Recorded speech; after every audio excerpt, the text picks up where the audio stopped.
tell me the top 50 people in my organization that have the most privilege. And you can almost guarantee, and I'm sure you've had experience of this, is in most organizations, if they just ask that question, tell me the top 50 people or the top 100 people that have the most privilege, the answer when you see that is like, holy cow, who gave them all that access? The nice thing about a scaled solution as opposed to one of these more traditional solutions that's just kind of people reviewing things in spreadsheets or going through a GRC tool or going through something that's like human reviewing other humans' accesses. You need to be able to ask these questions like, who's got this privilege? Who's got the most access? If this credential is compromised, what's the chain of attack through the identity graph that could result on an action on a critical resource? All of that kind of stuff. I mean, one of the things that's fascinating, and Tarun knows this as much as anybody, is every customer use case of Veza. It's like every customer almost invents their new set of questions that are peculiar to their risks that other customers can learn from in terms of, wow, that's a really interesting way of getting to the most risk and figuring out how to reduce that risk. The time is here for us to really, not just lift one boat, and this is something I share with you and our teams. Let's not shift the boat, move the boat of visibility or move the boat of intelligence. Let's try to build something which we can lift all the boats together at a singular time. So whether it be IGA, whether it be PAM, whether it be NHI, we believe the fundamental of that is rooted in just completely rethinking identity from the scratch.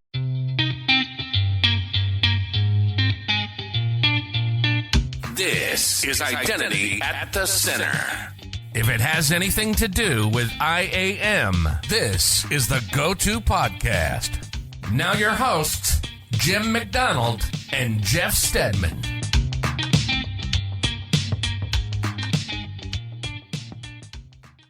Welcome to the Identity at the Center podcast. I'm Jeff, and that's Jim. Hey, Jim. Hey, Jeff. How are you? Oh, not so bad. Yourself?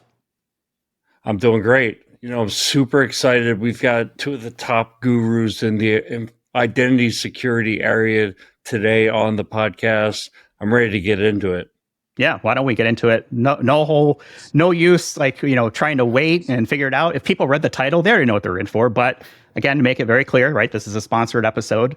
This is what gives us access to people like Tarun and Phil and others to really kind of dive deep into those technology conversations, especially when we start getting into product. So they have generously, spending their time with us and educate us on a few different things. But why don't we go ahead and get some introductions? So today we're sponsored by Veza, Veza. They're the identity security company. Totally stole that from their website, and we're going to hear more about what that means. But if you go to the website, veza.com/IDAC, veza.com/IDAC, we'll have some more information for you there. So with that, let me go ahead and introduce both of our guests today. We've got Tarun Thakkar. He's the co-founder and CEO of Veza. Welcome to the show, Tarun. Very nice to be here. Thank you, Jeff and Jim. Appreciate the opportunity. Yeah, thanks for taking the time. And then he's joined by Phil Venables. He's a strategic security advisor with Google, and he's also a board director for Veza. So welcome to the show, Phil. Yeah, great to be here. Looking forward to it. So we have tradition around here that when someone joins us for the first time, is we like to find a little bit about their identity backgrounds and how they got in this space.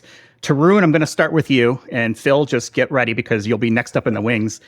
Tarun, how did you get into the identity space? Is it something that you chose, or did it choose you? Yeah, no, Jeff, it's I remember talking about this question with you before when we met at Gartner IAM. It's definitely the latter. I don't come from the identity backgrounds.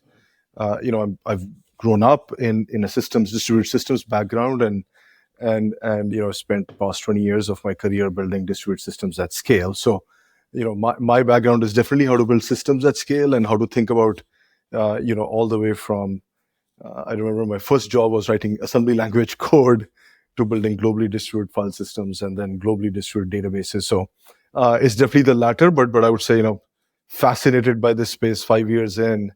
I feel like identity has so much to be done that we're just barely scratching the surface. But thanks for asking.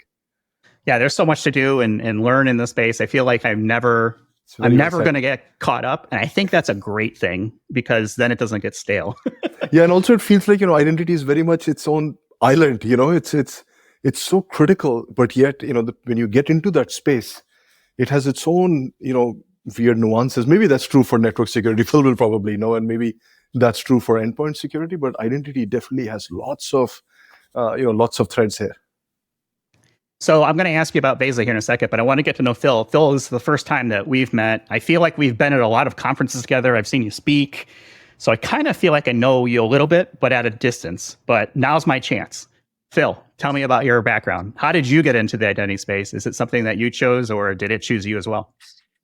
Well, it's because I've been a CISO for 4 companies, 4 major global organizations over about 30 years. So I'm giving away my kind of my generation there. And every one of those CISO roles, as most people in security teams can imagine, it's hard to avoid thinking about identity and access management. It's, as I'm sure we're going to talk about today, it's one of the cores to security. But over many of those roles, over many years, it became a significant part of being able to just ask and answer the question: what are all the identities I should care about? What are all the things they can access? Is that access appropriate? And if not, what can we do about it? And then to do that at massive scale. And so, and Tarun knows this story because this is kind of how we first met. Is one of my prior organizations, I was really struggling to, and this is like a decade ago, really struggling to find any solutions that could help me solve this problem at scale.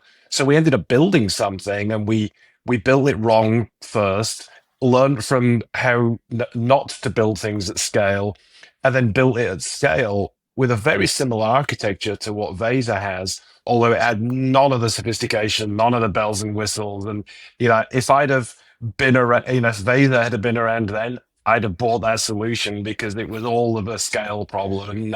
And so I've been immersed in this at the sharp end for decades. And it's so good to be partnering with Veza on their journey and just figuring out how we solve this in the right way. So I have to imagine it was probably equal parts validating and frustrating that someone built what you built. And it's like, oh yeah, that's maybe better what we did. I remember this, Jeff. This is 2021. I got introduced to Phil. This was like, we're only like 12, 14, 16 months old. And we just had very rough sketch MVP kind of ideas. And we started sharing with Phil that, hey, here is what we're thinking. Here is a graph. Here is access permissions. Here is how you bring it together. And Phil looked at it. It was a 30-minute introductory call. And that call, I don't know, Phil, if you remember, it ended up being a 2-hour call. And we talked about lots of challenges. And Phil is like, okay, let's see if we put our head down for 2 years. And we, had the opportunity to meet Phil again. And I remember 2023, and just so lucky and so fortunate, so privileged to have Phil on our board and guide us pretty much on a weekly basis. So this is probably a good segue for people who aren't familiar with Veza. Tell us a bit about the company. What is it that you guys bring into the market? And then most importantly, and I'm going to put my jaded CISO hat on, is why are you guys different? Why are you guys, setting yourself apart? How do you set yourself apart from your competitors and things like that? No, I think there are 3 questions packed in, Jeff, there, so I'll try to go fast. I think, look, with Veza, what we're building is really, what we call internally the next generation identity platform. We came to this conclusion, back to your question of, identity definitely choose us or me specifically. And I think the observation that we made on why we started this company, the insight and the intuition was, we were simply just asking questions, what I call the -1 journey of a startup before you actually found the company, which is what's top of mind. You said a CISO, what's top of mind when it comes to securing the biggest asset in your organization, which is your data, right? At the end of the day, if you're buying any tool, we're buying to really secure that asset. And the feedback was that, hey, look, we've solved lots of problems from endpoint to network to securing multi-factor, but we really haven't solved the hardest problem in identity, which was principle of least privilege. And so, essentially with Veza, what, as Phil noted, we started the company in 2020, 5 years old, really have taken that mission to heart on helping organizations really thrive towards the principle of least privilege, which is, in simple words, who's Jim and what can he delete in Snowflake, or who's Jeff and what can he delete in Oracle table. And so that's essentially what Veza started with. what we want to go build is our long-term vision, or Act 1, Act 2, Act 3 is really rooted in how can we build that next generation identity platform, which takes me to your question of differentiation, which was as we started digging into principle of least privilege, what became very clear to us is the world believes directory is an identity, and how fallacy that thought is, because that's not the truth. The truth is, the purest form of access is actually permissions and entitlements. And so we said, look, to back to your differentiation, the way we speak with CIOs and CISOs and CTOs is like, look, identity has to go beyond a directory service. We believe the purest form of identity is in permissions and entitlements. We have built this beautiful, what we call a durable data model, and data model, which is realized as access graph, really to help understand who are the humans and the non-humans, or even third-party identities, and what action can they perform on critical systems, whether it be SaaS, whether it be data systems, whether it be cloud systems, and now agentic AI apps. And so essentially our differentiation, Jeff, is really in that data model. We call it the access graph, which really brings the entitlements for that individual into this beautiful data structure, for lack of a better word, on which we have built lots and lots of apps. Visibility, intelligence, access reviews. We have built these apps on top of that data model to really, again, go solve business use cases and business problems. So the other thing that is, you guys are making some news today, when this episode releases. Tell us a little bit about what's happening in the world of Veza. Yeah, no, look, we as I noted, we've been very hard at work for the last 5 years. As Phil noted, we have had the fortune opportunity to partner with some very large Fortune 100, Fortune 10 organizations. It's become very clear, after partnering with such organizations across both enterprise and commercial, that we truly are solving a critical problem in cyber at large, right? Again, principle of least privilege. So, the time had come for us to really double down, triple down. Startups are all about product market fit. We feel like we have a great product market fit. And so, we're announcing today our Series D investment, over $108 million financing, which, doubles our valuation from the last time we did a Series C. And really, this investment is very grateful to the new investors, NEA, and Aaron Jacobson and Hillary from the NEA team to sort of believe in the mission and the vision of the team, but also to sort of double down and triple down what could be what we believe could be a very, very long-lasting company. Tarun, congratulations on that. And I'm glad you're finally on the podcast. We've had Rich Standulaker on a couple of times. Those have been some of our best episodes. And you mentioned how we bumped into each other at Gartner. And I've got to say, your booth, there were probably two companies that made the most noise at Gartner, and Veza was one of them. And your booth just constantly had people there. I mean, first off, your logos, even on your website, were out of this world. But I knew a lot of the people who were coming to your booth, and it was like super impressive. So congratulations, big time. Thank you so much. Much appreciated. I think it's, you're onto the right thing at the right time. Now, what do I mean by that? You're the identity security company, right? And so this is the time for that. That's what everyone's talking about. And there's good reason for that. And I'm going to actually turn this into a question for Phil. So identity security, it's like identity is front and center when it comes to security. And Phil, I wonder why is it that now this is hitting so hard?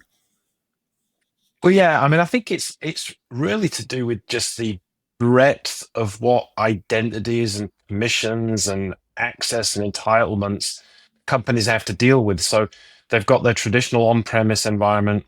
They've most often got multiple cloud environments. They've got multiple SaaS services, some of which are big data warehouse services. There's a whole array of things now and coming with AI that has a whole series of human and non-human identities. So when you take a step back and you think about this problem, there's a set of human and non-human identities that have access to various resources, and organizations just need to answer the relatively simple question of what or who has got access to what, and is that appropriate, And is that actually implemented according to the intent that we have?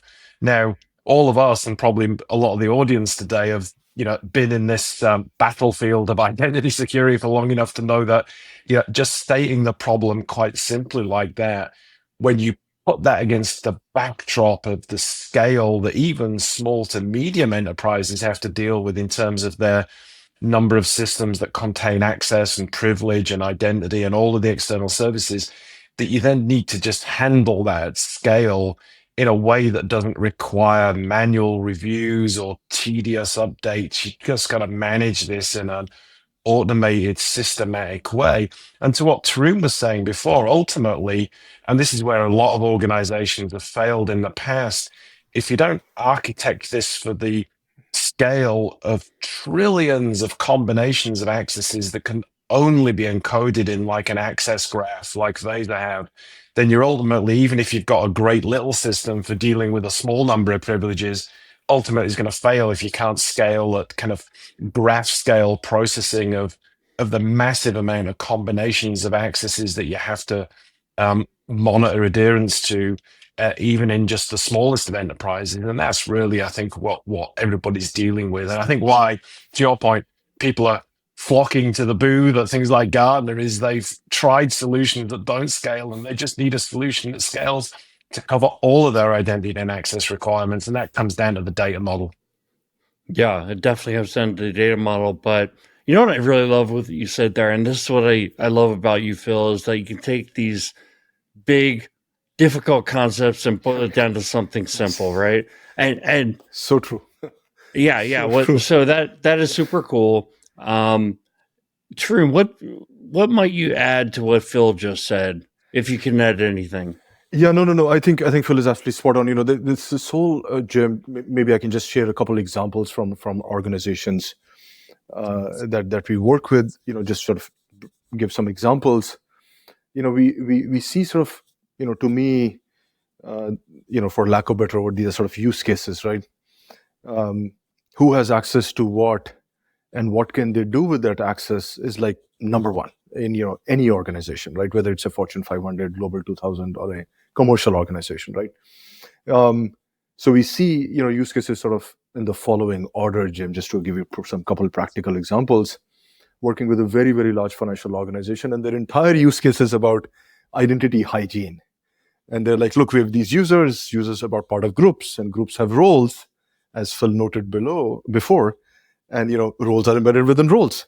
Can somebody just demystify this and give us a very simplistic view on who has access to what role in, let's say, a system like Salesforce, right? Second, so one is very hygiene, identity hygiene, AD hygiene.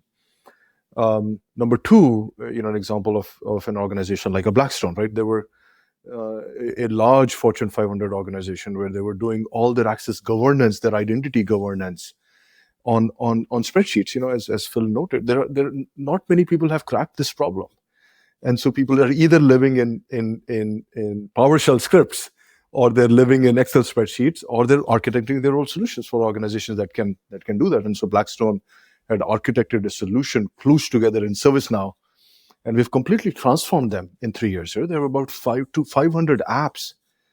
Think of a Fortune 500 organization configured on Veza for things like access reviews, things like access provisioning, deprovisioning. Give you another example of a large organization. Think of an Intuit, right? They are first of the 10 customers for us. And they're like, look, we love this access graph you have. We love this data model. Can you go and apply this to us to help us secure our GitHub? And we're like, why? Why do you want us to apply this to GitHub? And they're like, look, it's the biggest asset we have in the organization. All our code is in GitHub.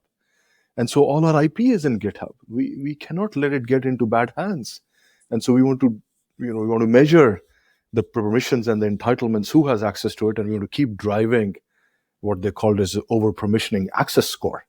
We need to keep driving that access score of over-permissioning down to 10%. So just a few examples to Jim to add to what Phil shared.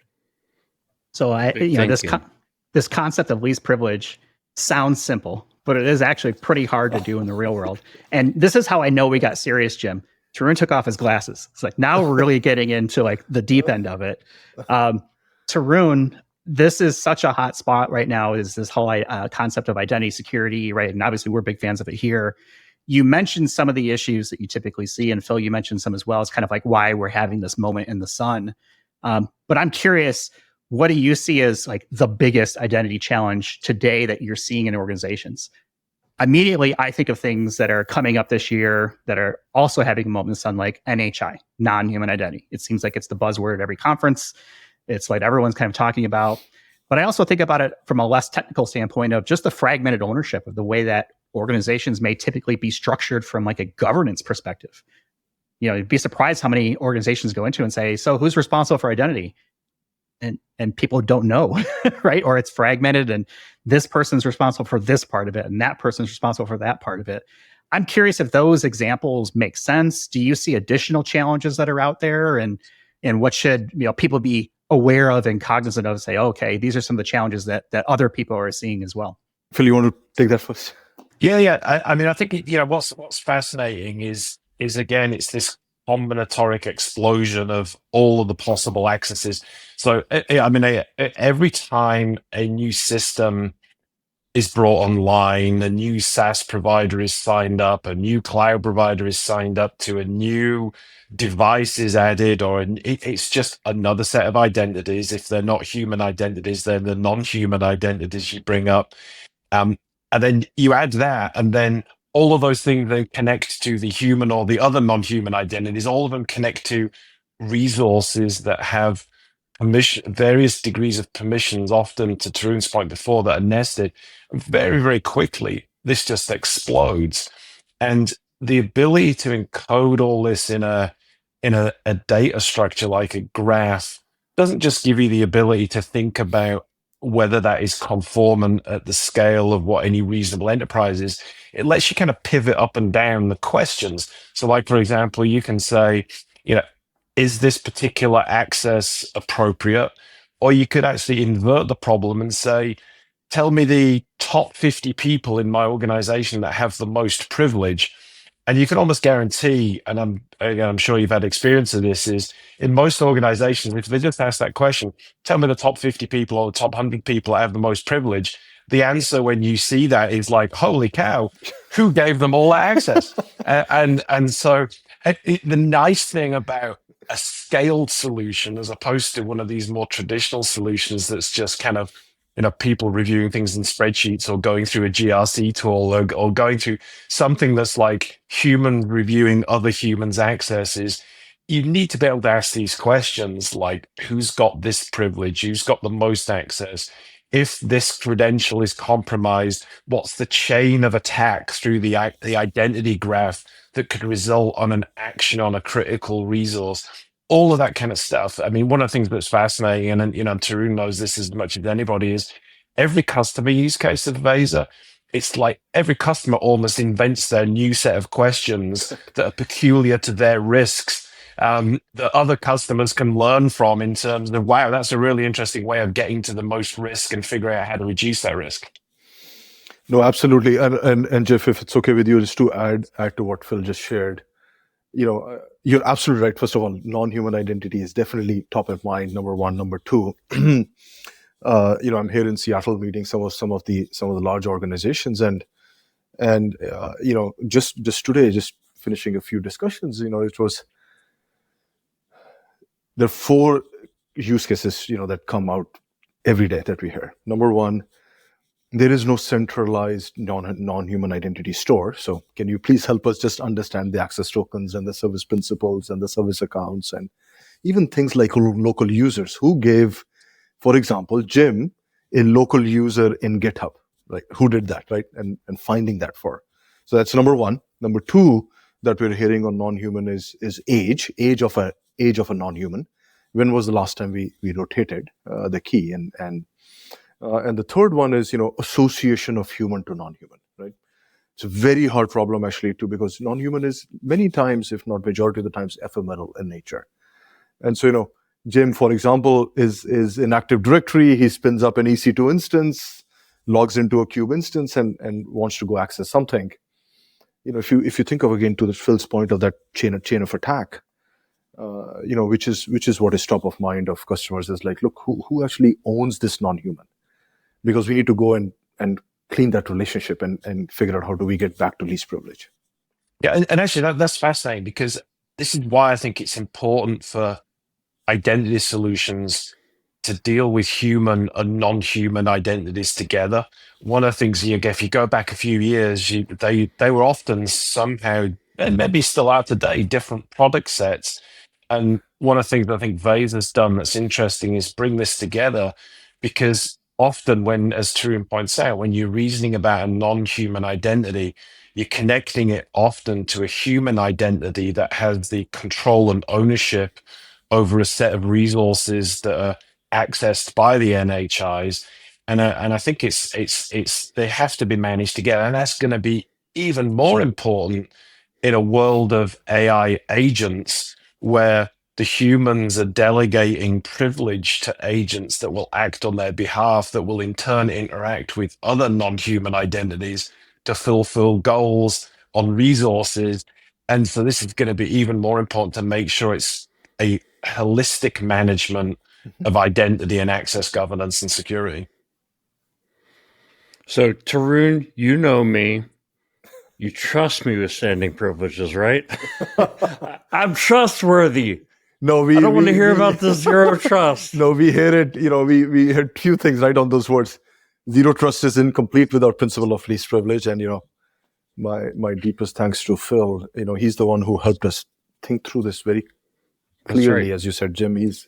That's the pleasure of partnering with Phil. He says things in such a simple way. Number two, residual access and persistent access needs to go away. to your point. That's right. It's what you just said there. And then when you think about the non-human identities, yes. And then, hey, look, as a practitioner, I've been a practitioner for over 20 years. You think, well I've got a toolbox. Mm-hmm. It's got XYZ tools in it. I'm going to choose from my tools to solve this problem. Mm-hmm. But the problem is different than what your tools were built to solve, right? And so when I look at NHIs, not literally, but I think about it and I'm like, okay, that seems the most like privileged access management. So maybe can I just throw a privileged access management tool at it? But so I have a question for Phil, because I think from a practitioner perspective, just thinking about privileged access management, it seems like the landscape is changing. Or maybe it's not. Maybe I'm thinking about it wrong. But it's always been notoriously hard to solve privileged access management. So I wanted to get your perspective on why is that so hard to do, especially at scale? Like why do the wheels come off when you try and do privileged access management in a large enterprise? Well, it's interesting. It kind of touches on where we were going before, which is it's hard to unpick these identities these days. So like, if you go back, I don't know, 10 years ago and you talk about PAM, really what you're talking about is managing, say, root access on Linux servers, managing significant privileged accounts on Windows infrastructure, or managing SSH, credentials for significant privileged access. And I think the interesting thing now is when you look at how all of those privileges have been broken up into service account keys and machine credentials and all of this other environment, it's hard to distinguish between what's PAM and isn't PAM, because, it's all of beauty is in the eye of the beholder. It's like you could have something that's classically not PAM that suddenly becomes a very highly privileged account because the way you've overloaded the privileges onto it. And therefore, it just almost makes no sense anymore to have like a PAM solution and a non-human solution and a human solution and this solution.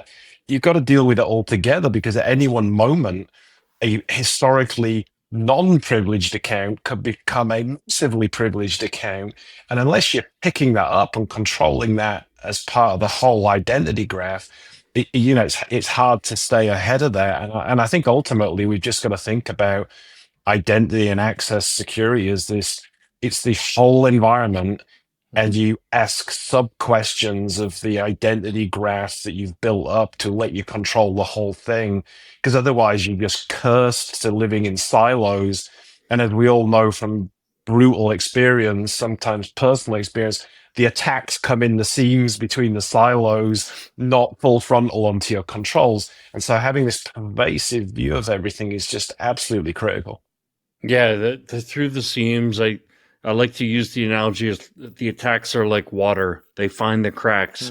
They find their way in. And then of course if you're in a cold environment, they get in and then they freeze and break up your foundation.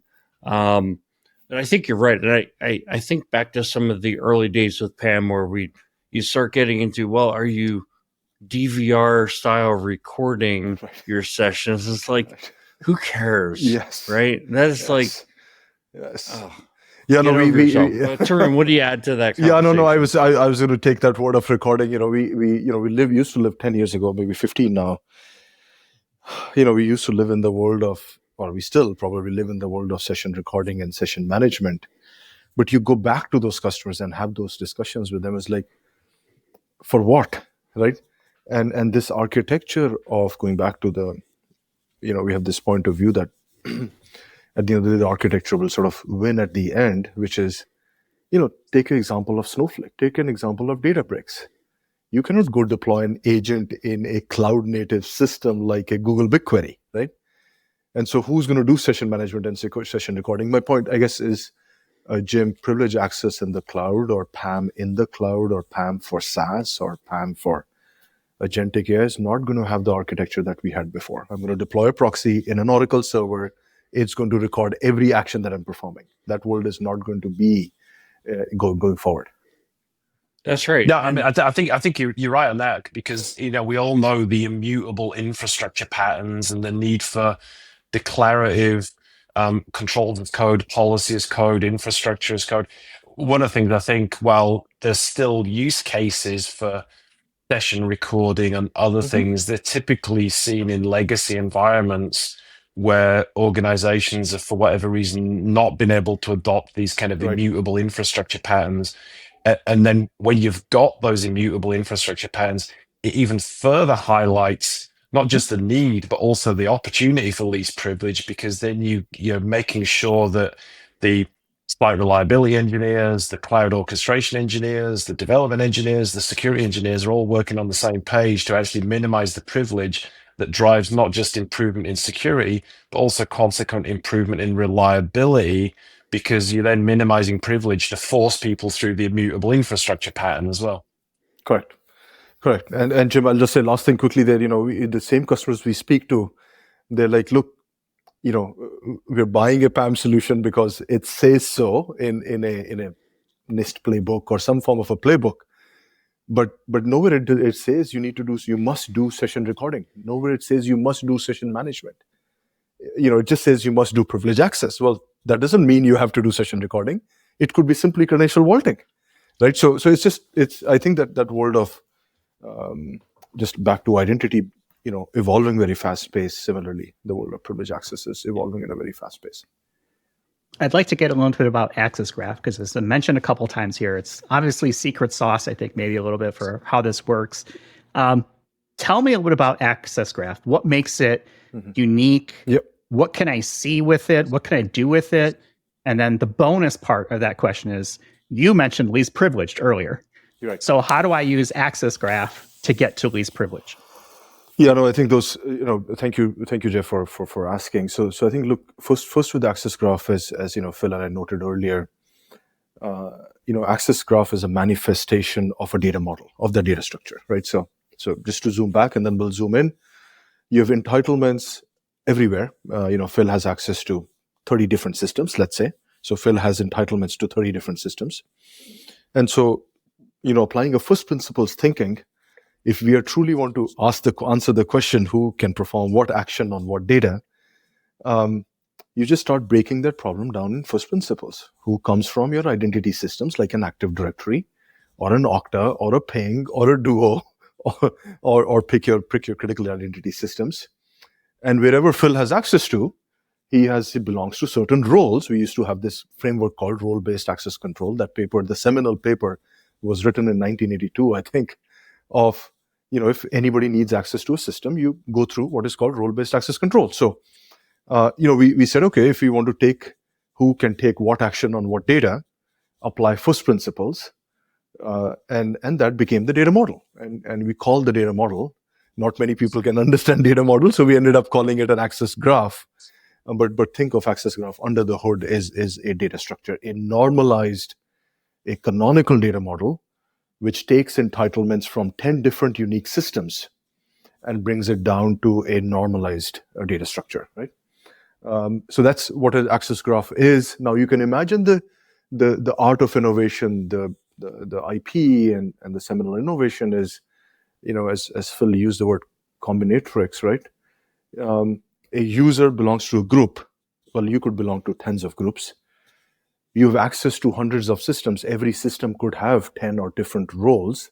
Each role may give you M number of entitlements to perform to N number of resources, right? So if you think about in a classical computer science, you're thinking about a data structure where every element is to the log of scale, right? And so you're thinking about NP-hard problems. You're thinking about computational problems which are at a log or an exponential scale, right? So that's where our so-called the secret sauce, since you use the word, is how do you stream the data? How do you parse it? How do you store it in a data store? And how do you query it in near real time? Imagine that data set, right? I'll give you an example. Our access graph only up till 18 months ago, Jeff, was 200 million nodes and edges. 200 million nodes and edges. Today, our access graph has 16 billion nodes and edges. And something Phil and I talk about all the time, at the pace that we're going, we'll have 100 billion nodes and edges in less than 2 years. So that, that problem is of cardinality, is the word we use. The problem is of very intelligent algorithms, graph traversal algorithms, and the intelligence is how to define the schema of the data model. So that's where our core of the IP, and we believe, speaking very humbly, we believe it's industry first.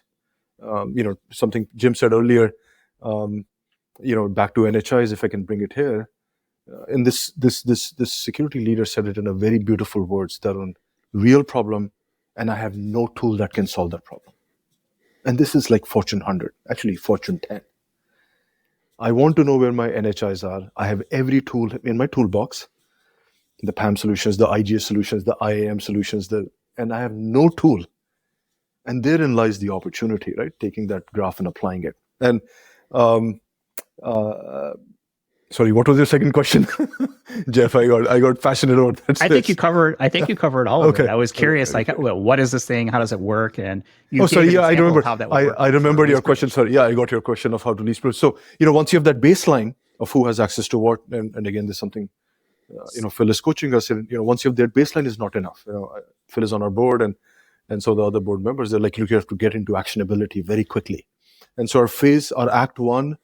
Very classical startup language. Our Act 1 was visibility intelligence, is working very well for us.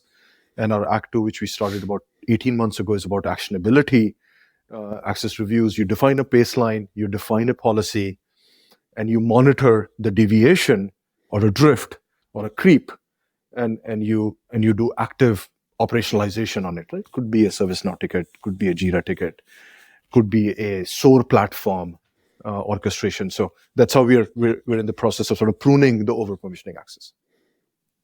I'm so interested in this topic of identity security. So if I could pull the conversation back to that and ask Phil, yes. Kind of from what he's seeing in his own organization, talking to his peers, I'm thinking about identity security, and okay, I'm going to start with my extra credit question, Phil. My extra credit question is it the identity practitioner who needs to change, adapt, learn new skills to do identity security, or is it folks in other areas of cybersecurity who need to learn identity?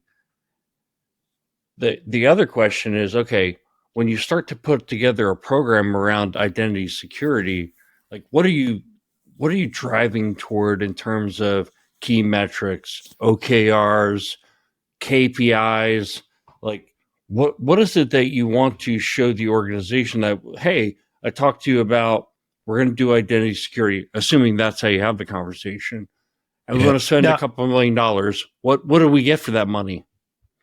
yeah, I mean, I think what's interesting about this problem is identity is in many organizations is kind of split up across various teams, and there's often very rarely is there consistent organization on that. So you may turn up at a bank and they've got like an identity security team inside the CISO function. You then go to a different bank and they've got it in the CTO or the support function. Then you go to a pharma company and they've got it in a different team.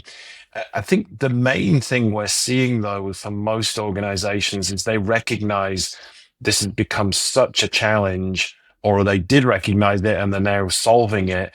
And essentially what they're doing is they're building this into their environment rather than bolting it on after the fact. And so a combination of the CISO and the CTO or CIO are driving an integrated identity and access governance process that's treating this as an enterprise-wide risk management problem that not only manages security risk, but it delivers transformational efficiency gains, because often in getting this right, they're reducing the need for dozens, if not hundreds, and in some cases thousands, identity and access administrators that are doing all this manually. And so this is one of those beautiful spaces compared to some other spaces in security where you can do security, productivity, efficiency, and save money all in one go rather than having to just increase all of them when doing security. And I think to your question about the metrics, one of the risks, though, with this, as I'm sure everybody knows, it's easy to drown in hundreds of different metrics on these things, and I like to kind of elevate this up. And now you do have to get to the detail, but at the simple level, though, success or failure for me of identity programs in small, medium, and especially large organizations is really about three things. It's like, one is coverage. So what percentage of your universe of identities do you have under central management, or at least central visibility in a tool like Veza or something else? So that's coverage. And as you know, you could probably kill yourself nearly trying to get to like 100% coverage. So many of these things the goal may not be 100%. It may be 100% of your most critical systems, 70% of these other systems, and a long tail of other things to pick up. But it's important to understand where you're at on the percentage of coverage. Then once you understand the percentage of coverage, it's what's your percentage of adherence to enterprise policies. These could be least privilege policies. It could be privilege scoping policies. It could be RBAC, ABAC, separation of duties. But basically, once you've got all your coverage, you need to know what of those identities and access conforms to your enterprise policies. Now, the third and final thing is what you might call accuracy, which is, are those enterprise policies that you're driving adherence to, do they actually represent what your business risks are? So like, for example, you could have everything under control, everything under access management, and it looks great, but everybody's massively over permissioned because you didn't express your business rule according to your actual risk. So I think ultimately, if an organization just really understand where they're at percentage-wise on that journey to full coverage, full adherence, and then an accurate statement of whether your policies conform to your business risks. I mean, that's a decade worth of work there, but hopefully Veza makes that like 18 months or 2 years rather than a decade. And Tarun, I'll follow up with you, and we got to make a quick answer here, because if we don't get this next question in, Jeff might up and quit, because I know he wants to talk about AI. But Tarun, can Veza basically provide the information that Phil just went over in terms of coverage? Absolutely. No, we've taken that construct of access policy, and a set of access policies, and we have codified. So meaning the user journey. To simple answer to your question, the user journey that we aspire to give is you connect Veza to your 5 or 10 critical systems, and we want to give you very quickly those access policy risks, right? And they are baselined against a least privilege risk, an over permission risk, a non-human identity risk, a global admin risk that you can then go act very quickly, Jeff, to your point of least privilege. Okay, so I'm glad Jim is giving me just a minute to ask an AI question. And Phil, I want to turn it to you because I'm curious what you think is going to be the biggest impact that AI, and specifically maybe generative AI, is going to have on an identity security practice. What should people be listening for when it comes to these are impacts we should be aware of?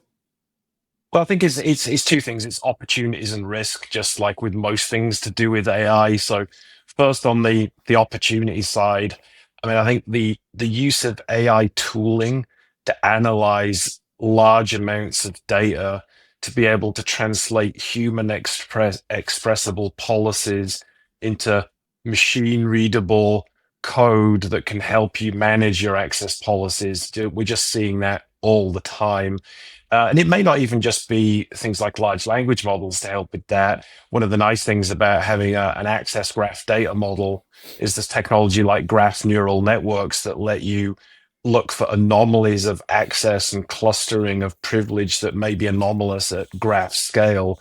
And so there's a lot of opportunities to apply AI to help people productively manage the risks associated with all of their complex privileges.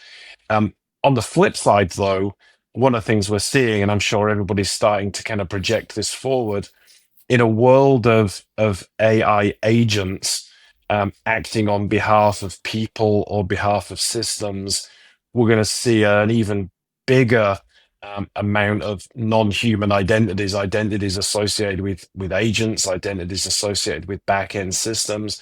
And we're again just about to see an explosion over this year and the coming years on the amount of AI agents that individuals have, that companies have, that systems have. And it's again things like the model context protocol standards that came out late last year from Anthropic that many companies are adopting, provides this standard layer by which services can implement accessibility and connectivity from AI agents is going to even further add to that. One of the things that's going to be fascinating is on things like MCP, the Model Context Protocol. There's much work still to be done on identity, access, and authentication in that layer. And I think that's where a lot of solutions are going to be needed. And again, like we talked about before, you can't really think about that as a unique solution just to manage AI identities, because it's so intrinsically embedded. For example, if you have an MCP server that's going to connect to a tools API gateway that's a bunch of non-human identities, you can't all of a sudden have an AI, privilege management system that has no concept of all the other non-human identities. It would be yet another silo like we talked about before. And so positioning an environment where you've already got your human identities, your non-human identities, to add into the mix your AI agent identities that act as delegated permissions from your human identities or your system non-human identities, having that in the mix and the graph is going to be important. And if you can't scale that, the scale of AI agents is just going to be, off the charts, even compared to where we're at today. And I don't think there's many solutions out there, particularly the ones that haven't built for this scalable graph, that are going to be able to cope with that.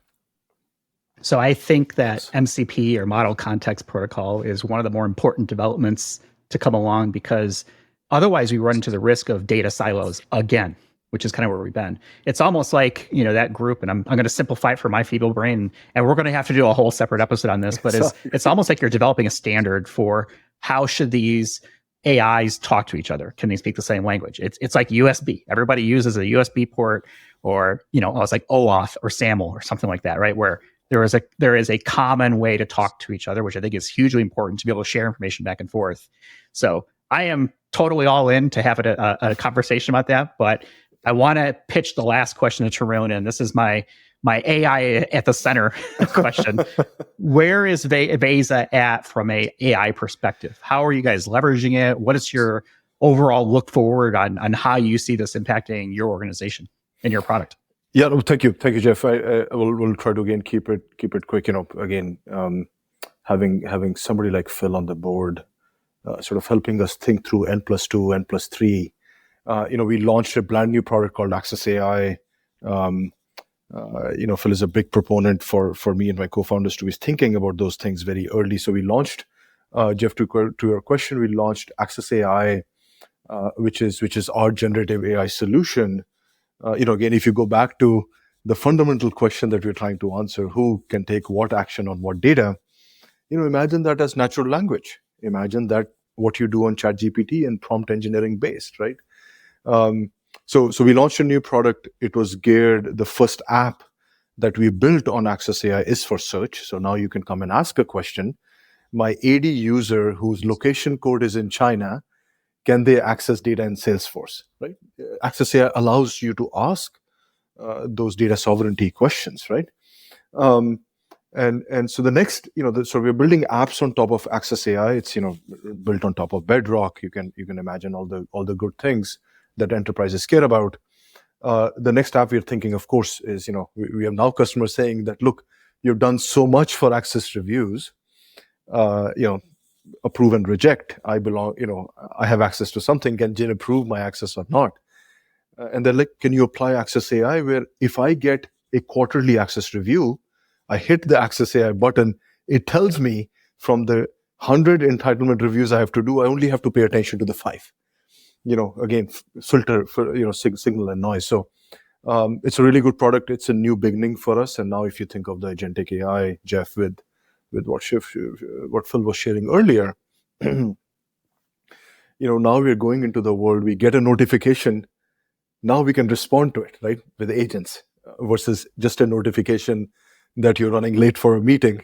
Now you can start to talk to it. And if those two agents, the only common entity, the only common attribute is actually permissions and entitlement. So we're actually very fascinated. I'll even spill some beans. Just 3 weeks ago, 4 weeks ago, when we met with Phil, he encouraged that, look, this is going to be such a transformational, seminal force that you should perhaps think about, setting up subsidiary and just heads down focusing on Access AI. That's the focus that will be needed. So there's something on that maybe in the future, how much we're going to embrace, by putting our focus and team around it. It's clear that there is so much more room for innovation at this point, and I love what you guys are doing. And I'm a big fan of the AI stuff. So things that make our lives easier are things that I'm interested in. And there are so many people out there that are still spending their time poring over spreadsheets. Phil, here's a list of 500 people who have access to this weirdly named Active Directory group that nobody knows what it does, and it's nested in underneath 4 other different things. Hey, Phil, does that look right to you? And Phil, no offense to you, you don't know what you're looking at, right? So I think there's a huge opportunity to humanize the way identity is done, and I love what you guys are working on. So it's super cool. I know we're running out of time, but I want to give Tarun and Phil one last chance here. Any final thoughts that you want to take with? Tarun, I'll start with you, and then we'll end with Phil. No, Jeff and Jim, thank you so much. Been wanting to do this together, and it came together very well with Phil. Thanks for really an exciting conversation. And I would say, the time is here for us to really, not just lift one boat. And this is something I share with you and our teams. Let's not move the boat of visibility or move the boat of intelligence. Let's try to build something which we can lift all the boats together at a singular time. So whether it be IGA, whether it be PAM, whether it be NHI, we believe the fundamental of that is rooted in just completely rethinking identity from the scratch. So again, very grateful for the opportunity, and I'll give the baton to Phil to help close. Yeah, I mean, just to build on that, I mean, I think we've covered a lot of this as we've gone through the session today, but just really encouraging everybody to just think about this problem more simply and in bigger terms, like thinking of it as a simple way of, where all your identities are, you understand all of the resources they can access, do you have a record of all of that? And everybody, of course, knows they should be doing that. And then when you look at the reasons they've not done that, it's because of complexity, it's because of scale, it's because certain systems couldn't be brought together. And one of the things I think, the Veza team have done such a great job on is figuring out the technology and the secret sauce for how to bring all of that together so that all different types of identity problems and access problems and management problems can be solved from the same structure. And that's why I'm very optimistic about the challenges of managing the even bigger set of AI identities and connecting them to that access graph is going to be so critical. Fundamentally, this is the scale problem, and being able to interrogate that access and understand the adherence and the policy conformance at the scale that organizations actually work, as opposed to the scale of some old legacy system that could only deal with like a hundredth of it. Now is the time, as Tarun was saying. So with that, I thank you guys for spending some time with us, and we'll have links in our show notes for people to check out, both for both your LinkedIn, but as well as to learn more about Veza, veza.com/IDAC, VEZA. And Phil, I'll put a link to your blog as well, because you're a prolific contributor to the body of knowledge that we have in the identity space. So. All of us wait on Sunday morning to read Phil's blog. At least I do. All right. So with that, we'll go ahead and leave it for this week. Thanks everybody for watching and or listening. You can find us on the web, idacpodcast.com. Share this with your friends, like and subscribe to all that fun stuff. And we'll talk with everybody in the next one. Jeff, thank you so much. You've been listening to Identity at the Center. We hope you've enjoyed the show. Make sure to like, rate, and review. And we'll be back soon. But in the meantime, hit the website at identityatthecenter.com. See you next time on Identity at the Center.